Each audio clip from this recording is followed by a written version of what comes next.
대한민국 성인 남자 축구대표팀이 아시안컵 첫 경기 바레인전에서 3대1로 승리를 거두며 첫 단추를 잘 꿰매었습니다. 중국 주심의 명백한 편파 판정이 이어지며 우리 선수들이 무려 옐로우 카드를 5장이나 수집했지만 그럼에도 이를 잘 이겨내고 승리를 따냈습니다. 압승의 중심에는 대표팀의 미래 이강인이 있었는데요. 이강인은 오늘 경기에서 공을 잡을 때마다 경기장 내의 그 누구보다 압도적인 클래스를 보여주었습니다. 바레인의 압박을 가볍게 드리블을 통해 제천에 탈압박해내고 최전방의 조규성이나 손흥민에게 환상적인 스루 패스들을 수차례 찔러 넣어주었으며 결정적으로 팀이 1대1로 비기고 있을 때 환상적인 중거리포로 팀을 다시 리드로 이끌었습니다. 특히 이 중거리포는 과거 아르헨티나의 리오넬 메시의 중거리 궤적과 유사하여 더욱 유럽에서도 주목받고 있는 상황입니다. 이강인은 이 중거리포에 더해 수비수 한 명을 비껴내고 추가 쐐기골까지 기록하면서 완벽하게 이번 경기 최우수 선수로 자리매김했습니다. 해외 축구 팬들은 이러한 이강인의 맹활약에 놀라워하며 어째서 그가 파리 생제르맹의 붙박이 주전으로 활약하고 있는지 이해가 간다는 반응들을 보이고 있는데요. 이러한 이강인의 맹활약을 가장 강력하게 경계하는 나라가 있습니다. 우리와 함께 아시안컵에서 가장 강력한 우승후보 국가로 지목받고 있는 일본입니다. 일본 네티즌들은 아시안컵 직전까지 자국의 미래로 손꼽히는 쿠보 다케우사가 이강인보다 실력이 낮다며 자축하는 등 근거 없는 자만을 꾸준히 SNS들에서 해왔는데요. 하지만 오늘 경기 대한민국 대표팀이 잘 풀리지 않았을 때 폭발적인 활약으로 팀을 구해낸 에이스 이강인의 경기력을 보고 위축된 모습을 보이고 있습니다. 손흥민 이상으로 일본 대표팀이 가장 경계해야 할 선수라는 반응들을 보이고 있는데요. 야후재팬과 오채널에서 대표적인 코멘트들을 번역해 보았으니 즐겨주세요.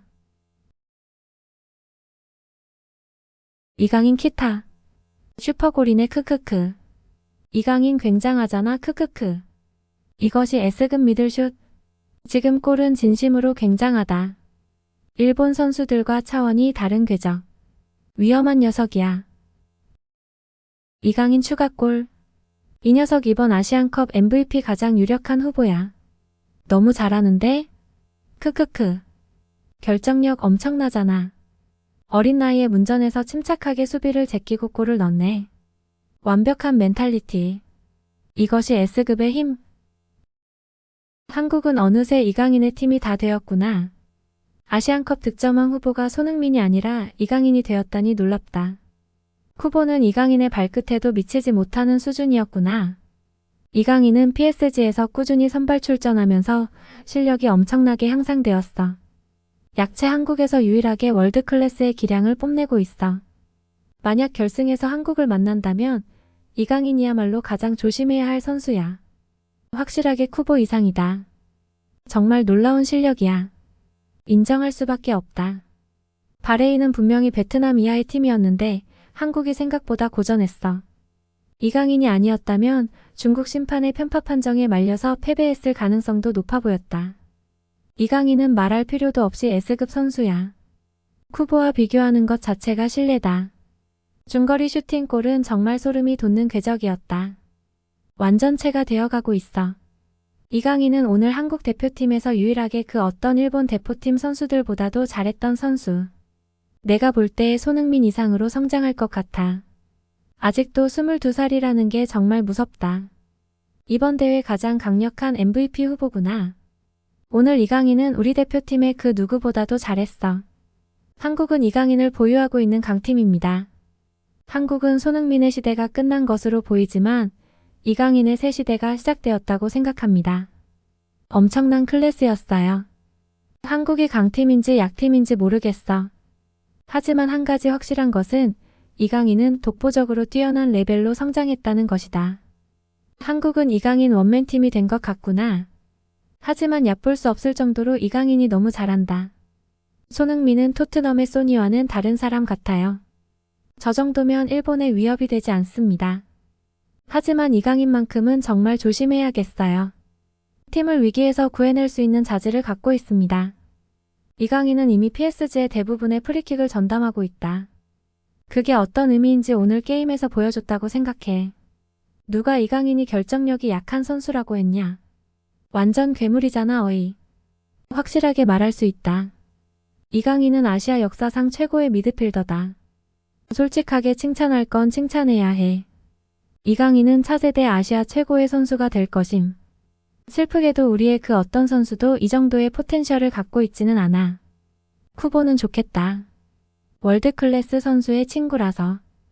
역시 이강인은 확실하게 쿠보 이상이구나. 한국은 카타르까지 응원 간 국민들이 많네.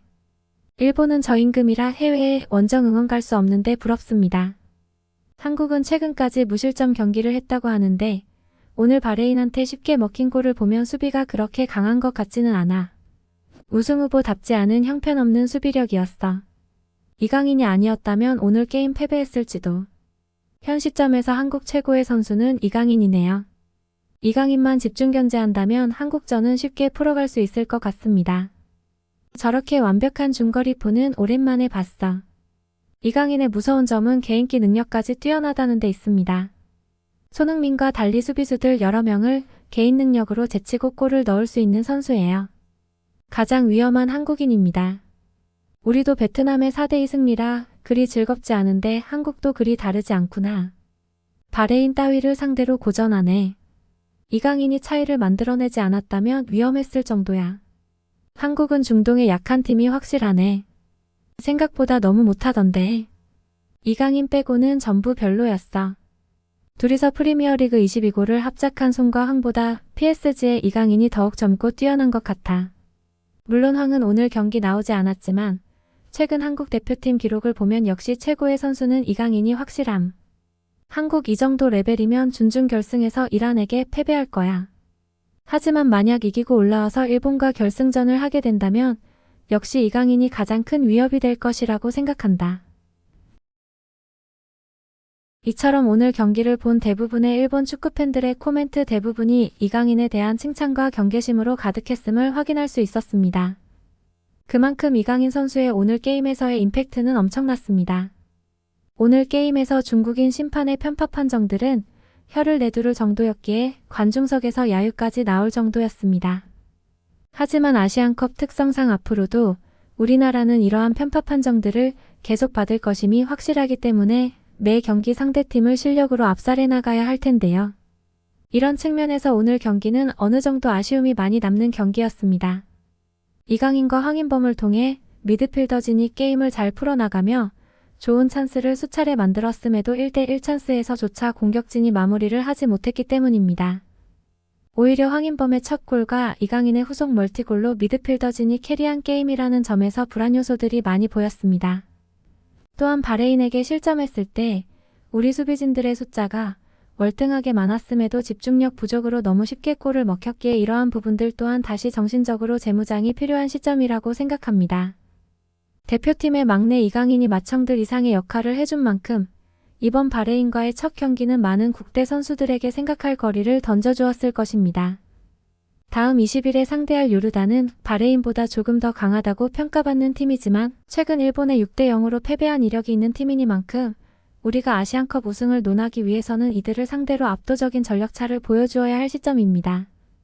다음 경기는 보다 선수들이 카타르의 환경에 잘 적응해서 공미수의 밸런스가 보다 완벽한 상태로 게임에 임하기를 기원합니다. 소중한 시간 내어 영상 시청해주셔서 감사합니다. 구독과 좋아요 부탁드리며 성실한 업로드 약속드리겠습니다. 감사합니다.